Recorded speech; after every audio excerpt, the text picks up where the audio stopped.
Hello and welcome to life alias. मैं संदीप आज फिर वापस आ गया। आज मैं आप लोगों को बताऊंगा, जब आप एडिटिंग करते हो तो कुछ प्रॉब्लम्स आती हैं। उनको मैं एक्सप्लेन कैसे करूं। पर हाँ, कुछ कॉम्प्लेक्सिटीज़ होती हैं जब आप टाइमलाइन पे काम कर रहे होते हो, तो उनको थोड़ा सा कम आप कैसे कर सकते हो। कैसे मैंने करी थी वो मैं आपको बताता हूँ, शायद आप लोगों को मदद मिले। देखिए, आप कुछ भी काम कर रहे हो, कुछ भी एक एक मान लीजिए एक छोटा सा प्रोसीजर आप फॉलो कर रहे हो अपना, आप लोगों को नॉलेज नहीं है। फॉर एग्जांपल, अभी तो काफ़ी हो चुका है, पर कुछ किसी काम को अचीव करने के लिए आपको शायद 10 स्टेप लगते हों। किसी काम को अचीव करने, छोटे से एक एक चीज़ को अचीव करने में आपको 10 स्टेप लगते हो, पर शायद मैं कुछ चीज़ें आप लोगों को ऐसी बताऊं जिनसे आपके स्टेप थोड़े से कम हो जाएं। मैं किस तरीके से फॉलो करता हूँ थोड़ा सा कॉम्प्लेक्सिटीज़ कम करने के लिए, अपने वर्क स्पेस को बहुत सिंपल रखने के लिए, वो मैं आप लोगों को बताऊंगा। आप लोग वो चीज़ भी चाहो तो फॉलो कर सकते हो। देखो, हर इंसान का अपना अपना तरीका होता है काम करने का। मेरा जो है वो मैं आपको बताता हूँ, शायद आप लोगों के काम आए। तो चलिए बताता हूँ मैं क्या कहना चाह रहा हूँ। स्टार्ट करते हैं। तो देखिए, आज मैंने कुछ अपना जो इंटरफेस है कुछ ऐसा रखा हुआ है। एक्चुअली मैं ऐसा ही रखता हूँ जब भी मैं एडिटिंग करता हूँ। देखिए, मैंने सारे वर्क स्पेस यहाँ से गायब कर दिए हैं, सिर्फ 2 ही वर्क स्पेस रखे हुए हैं। एक मेरा संदीप एडिट करके है और एक संदीप न्यू। मैंने बाकी वर्क स्पेस क्यों गायब कर दिए, क्योंकि मैंने उन सबके यहाँ पे इंडिविजुअल पैनल यहाँ पे रखे हुए हैं। क्योंकि सबसे ज़्यादा मेरे को जिन चीज़ों की ज़रूरत पड़ती है वो यहाँ पर है। इफेक्ट्स कंट्रोल है, इफेक्ट है, सोर्स है, प्रोजेक्ट है, एसेंशियल साउंड, ज्योमेट्री कलर और एसेंशियल ग्राफिक्स। सबसे ज़्यादा इन चीज़ों की ज़रूरत पड़ती है आपको। तो एडिटिंग के टाइम मैं इनको यहाँ पे रखता हूँ। और एक चीज़ मैंने और कर रखी है, प्रोग्राम मॉनिटर में साइड में मैंने यहाँ पे लिमिट्री स्कोप भी रखा हुआ है। अब जब मैं लिमिट्री स्कोप में यहाँ काम कर रहा हूँ तो मुझे प्रोग्राम मॉनिटर नहीं दिख रहा होगा, जबकि मुझे दिखना चाहिए। एक्चुअली मैंने यहाँ पे क्या कर रखा है, मैंने यहाँ पे एडिट में जाकर, प्रेफरेंसेस में जाकर, और जो प्लेबैक है, प्लेबैक में मैंने सेकंड मॉनिटर भी लिया हुआ, जिस सेकंड मॉनिटर के ऊपर मेरा पूरा मेरा प्रोग्राम मॉनिटर चल रहा है। ये इसके बारे में मैं आपको बताऊंगा क्या होता है। ये मैंने एक प्रोग्राम मॉनिटर एक्चुअली एक अलग से स्क्रीन लगा रखी है, उसके ऊपर ले रखा है। मैं आपको दिखाता भी हूँ, देखिए ये देख रहे हैं, ये मेरा लैपटॉप है और ये मेरा वो जो मैंने आपको बताया था ना, स्क्रीन मैंने अलग से ले रखी है। तो मैंने ये भी ले रखी है स्क्रीन। तो मेरा प्रोग्राम मॉनिटर एक्चुअली पूरा वहाँ पर चलता रहता है। थोड़ा सा मेरा ये एंगल चेंज हो गया है। ठीक है। तो मेरा प्रोग्राम मॉनिटर वहाँ पर भी चलता रहता है, तो मेरे को प्रॉब्लम नहीं होता है। उसके बारे में बताऊँगा कैसे। कोई भी मॉनिटर ले सकते हैं आप, क्योंकि छोटा हो। मेरे पास एक्चुअली पुराना डेस्कटॉप था, उसका मैंने मॉनिटर ले रखा है, उसको मैंने वहाँ लगा रखा है। मुझे पूरा प्रोग्राम मॉनिटर उसके ऊपर दिखता रहता है, जो भी मेरा प्लेबैक चल रहा है उसके ऊपर दिखता रहता है। देखिए, मैं प्रोजेक्ट के अंदर हूँ। मैंने कुछ शॉर्टकट्स रखे हुए हैं। क्यों रखे हुए हैं वो बताता हूँ। इसलिए रखे होंगे, देखिए, जब भी आप टाइमलाइन के ऊपर काम कर रहे होगे, आपको बहुत बार ऐसा होगा कि आपको अपना वीडियो को, ये जो वीडियो ट्रैक है, इसको एक्सपेंड करना होगा, बड़ा करना होगा। तो आप ऑल्ट दबा कैसे प्रेस कर सकते हो, सिंगल ट्रैक ऊपर नीचे होगा। मैं एक काम करता हूँ, इसकी मैं पूरी स्क्रीन ओपन कर लेता हूँ, ठीक है। आप ऐसे ऑल्ट दबा के ऐसे ऊपर कर सकते हैं। मेरी कीज़ भी देखते रहिएगा, मैंने कीज़ का यहाँ पे रखा हुआ है, ठीक है। देखिए, आप ऐसे ऑल्ट दबा के, और मैं स्क्रॉल कर रहा हूँ, और यहाँ पे भी ऑल्ट दबा के स्क्रॉल करूँगा तो मेरा सिंगल ट्रैक होता है। तो मैंने कुछ शॉर्टकट्स रखे हुए हैं कि मुझे बार बार टाइमलाइन पे काम कर रहा हूँ, मुझे इधर आना पड़ता है, फिर ऑल्ट दबा के मैं ऐसे ऐसे करता हूँ। पर मैंने कुछ शॉर्टकट्स रखे हुए हैं, खुद से मैंने सेट किए थे अपने, मेरे सहूलियत के हिसाब से। वो क्या है, देखिए, मैं वन दबाता हूँ तो मेरे वीडियो ट्रैक सारे एक्सपेंड होते हैं, सारे। और टू दबाता हूँ तो मेरे सारे वीडियो ट्रैक रिट्रैक्ट होते हैं, देख रहे हैं। और अगर मैं 3 दबाता हूँ तो मेरे ऑडियो ट्रैक एक्सपेंड होते हैं सारे। और 4 दबाता हूँ तो मेरे सारे ऑडियो ट्रैक रिट्रैक्ट होते हैं। 3 दबाया तो ऑडियो, 1 दबाया तो वीडियोस, और 5 अगर दबाता हूँ तो सारे मेरे सारे जितने भी वीडियो ऑडियो सब रिट्रैक्ट हो जाते हैं। देखिए, 1 मैं वीडियो ट्रैक एक्सपेंड कर रहा हूँ, 2 से उनको कम कर रहा हूँ, 3 से ऑडियो ट्रैक, 4 से ऑडियो ट्रैक को रिट्रैक्ट कर रहा हूँ, और 5 से मैं सबको रिट्रैक्ट कर दे रहा हूँ। ये मेरा एक शॉर्टकट है जो मैं बहुत ज़्यादा यूज़ करता हूँ, बहुत ज़्यादा, क्योंकि मुझे बार बार इधर आना पड़ रहा है और फिर मैं ऐसे करता हूँ। तो इससे अच्छा जब मैं मान लो यहाँ एडिटिंग कहीं कर रहा हूँ, यहाँ पे कहीं एडिटिंग कर रहा हूँ, तो मैं सिंपल 1 दबाता हूँ और मेरा ये ऑडियो ट्रैक, वीडियो ट्रैक है वो एक्सपेंड हो जाता है। 3 वैसे ऑडियो ट्रैक एक्सपेंड हो जाता है, 5 से सब रिट्रैक्ट हो जाता है। 1 दबाया, 3 दबाया, ओके। एक मैंने ये शॉर्टकट रखा हुआ है अपना। दूसरा मैंने एक शॉर्टकट और रखा हुआ है, कभी मैं यहाँ पर होता हूँ तो मुझे मान लीजिए प्रोजेक्ट में हूँ, सोर्स, इफ़ेक्ट्स और इफेक्ट्स कंट्रोल और इफेक्ट, इनके लिए भी मैंने शॉर्टकट्स रखे हुए हैं। प्रोजेक्ट के लिए मैंने 1 रखा हुआ है, सोर्स के लिए मैंने 2 रखा हुआ है।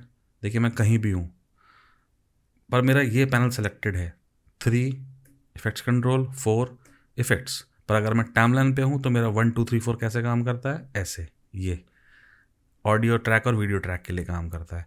पर जब मेरा ये पैनल सेलेक्टेड है तो मेरा 1 2 3 4 मैंने इसके लिए सेलेक्ट किया हुआ है, 3 इफेक्ट्स कंट्रोल, 2 सोर्स और ये 1 प्रोजेक्ट के लिए, 1 2 3 4। लिमिट्री कलर और एसेंशियल साउंड और एसेंशियल ग्राफिक मैंने यहाँ पर रखा हुआ है। इनके लिए आप एक्चुअली शॉर्टकट्स नहीं रख सकते हो। लिमिट्री कलर, एसेंशियल साउंड और एसेंशियल ग्राफिक के लिए आप शॉर्टकट्स नहीं रख सकते हो, तो मैं इनके शॉर्टकट्स नहीं रख सकता, इसलिए मैंने पैनल यहाँ पर रखा हुआ है। ये मैंने यहाँ पे क्यों रखा हुआ है, क्योंकि एक्चुअली जब आप work space to work space switch करते हो ना, तो पूरा आपका जो ये जो प्रीमियर का जो विंडो है पूरा हिल जाता है। मैं दिखाता हूँ आपको। मैं एडिट वर्क स्पेस में गया और मैंने ऑडियो ऊपर लिया, इफेक्ट्स ऊपर लिया, ग्राफिक्स ऊपर लिया और कलर ऊपर लिया और ओके किया, तो देखिए ये आ गया। अभी मैं इस वाले वर्क स्पेस में हूँ, मैं ग्राफिक्स में जाता हूँ तो देखिए पूरा पूरा प्रीमियर हिलता है। और जिनके एक्चुअली पीसी स्लो हैं उनको पता होगा कि work space to work space जब वो स्विच होते हैं ना, तो बहुत कई बार टाइम भी लेता है। कई बार मेरा लैपटॉप भी कई बार टाइम लेता है। और उस वर्क स्पेस में आपने कुछ चेंजेस कर दिए होंगे पुराने, तो फिर आपको उसको रीसेट करना पड़ता है, ऐसे करके रीसेट टू सेव्ड लेआउट। तो फिर वो ऐसा आएगा, मेरा ऑडियो वर्क स्पेस कुछ ऐसा आ रहा है। पर वो चीज़ ना करनी पड़े, क्योंकि आप एक्चुअली ऑडियो वर्क स्पेस में जाते हो तो आपको यही चाहिए होता है ना। और अगर आप ग्राफिक्स वर्क स्पेस में जा रहे हो तो आपको ये चाहिए होता है, क्योंकि आपके पुराने वर्क स्पेस में ये सब चीज़ें तो हैं ही, आपको सिर्फ ये चाहिए होता है। इसलिए मैंने मेरा एक अपना खुद का वर्क स्पेस बनाया हुआ है, जिसके अंदर मैंने Lumetri colour, essential sound, essential graphic वगैरह सब लिया हुआ है। देख रहे हो आप, ये सब लिया हुआ है। और जब मैं कोई लिमिट्री कलर इफेक्ट लगा के मैं अगर लिमिट्री स्कोप देखना चाहता हूँ तो मैं लिमिट्री स्कोप यहाँ ले लिया है, मुझे यहाँ पे लिमिट्री स्कोप दिखता है, ये रहा लिमिट्री स्कोप मुझे यहाँ दिखता है। और प्रोग्राम मॉनिटर मेरे को मेरा जो दूसरा सेकंड जो मॉनिटर है, जो मैंने आपको अभी दिखाया ऊपर लगा हुआ है, वहाँ पे मैं देख लेता हूँ जो भी मुझे करना होता है।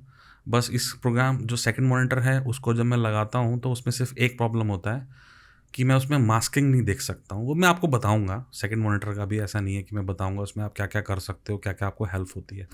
तो मैंने ये 1 के लिए अगर इस पैनल पे हूँ तो मैं 1 के लिए ये सेलेक्ट किया, 2 के लिए सोर्स, 3 से मैंने किया इफेक्ट्स कंट्रोल और 4 से मैंने कर रखा है इफेक्ट। और अगर मैं टाइमलाइन के ऊपर हूँ तो 1 2 3 4 मेरा क्या काम करता है मैंने आप लोगों को बताया। एक चीज़ और बतानी है मुझे, देखिए मैंने आप लोगों को टिल्डी की बताई है। टिल्डी की क्या करती है, अगर मैं यहाँ पर हूँ, मेरा ये पैनल सेलेक्टेड है, ये वाला पैनल सेलेक्टेड है, और मेरा माउस जो है वो मेरा टाइमलाइन के ऊपर है। ये मैंने आप लोगों को पहले डीपली नहीं बताया था, आज बताता हूँ। देखिए मेरा पैनल ये सेलेक्टेड है और मेरा जो माउस है वो यहाँ पर है। अगर मैं अब टिल्डी की दबाता हूँ तो मेरी टाइमलाइन एक्सपेंड होगी, क्योंकि जो टिल्डी की है वो एक्चुअली माउस का कर्सर देखती है कि आपका माउस का कर्सर कहाँ पर है। मेरा कर्सर इस टाइम टाइमलाइन के ऊपर है। अगर मैं अब टिल्डी की दबाऊंगा तो मेरी टाइमलाइन पूरी फुल स्क्रीन के ऊपर आएगी, ना कि ये। देखिए मैं यहाँ पर कर्सर है, मैं टिल्डी की दबाता हूँ, देखिए टाइमलाइन मेरी एक्सपेंड हुई है, जबकि मेरा पैनल सेलेक्टेड दूसरा था। मैं टिल्डी की दबाता हूँ, इस बार ये सेलेक्ट हो गया। अब मैं माउस कर्सर यहाँ ले जाता हूँ, अब टिल्डी की दबाता हूँ तो पैनल मेरा टाइमलाइन सेलेक्टेड है, पर मेरा माउस यहाँ पर है। अब मैं टिल्डी की दबाऊंगा तो ये वाला एक्सपेंड होगा। देखिए, हाँ, अगर मेरा माउस यहाँ पर है और अब मुझे जो पैनल सेलेक्टेड है वो एक्सपेंड करना है तो आपको शिफ्ट टिल्डी दबाना है। माउस यहाँ पर है, इस बार मेरा ये वाला पैनल सेलेक्ट एक्सपेंड होगा, देखिएगा, देखा। तो टिल्डी की देखती है कि आपका माउस कहाँ पर है, टिल्डी की देखती है आपका माउस कहाँ कौन से पैनल के ऊपर है, उसको एक्सपेंड करती है। देखिए यहाँ पर हूँ मैं अभी, मैं एक्सपेंड करता हूँ, देखिए टूल बार मेरा एक्सपेंड हुआ है, ठीक है। अभी देखिए मान लीजिए मैंने ये सेलेक्ट किया और माउस यहाँ पर है और मैं शिफ्ट टिल्डी दबाता हूँ तो मेरा जो ऑडियो मीटर है ना वो फुल स्क्रीन में दिखेगा। देखिए ऑडियो मीटर फुल स्क्रीन के अंदर आ गया है। तो ये मेरे कुछ छोटे से शॉर्टकट्स हैं जो मैंने रखे हुए हैं। कुछ मेरा वर्क फ्लो का तरीका है जिस तरीके से मैं करता हूँ।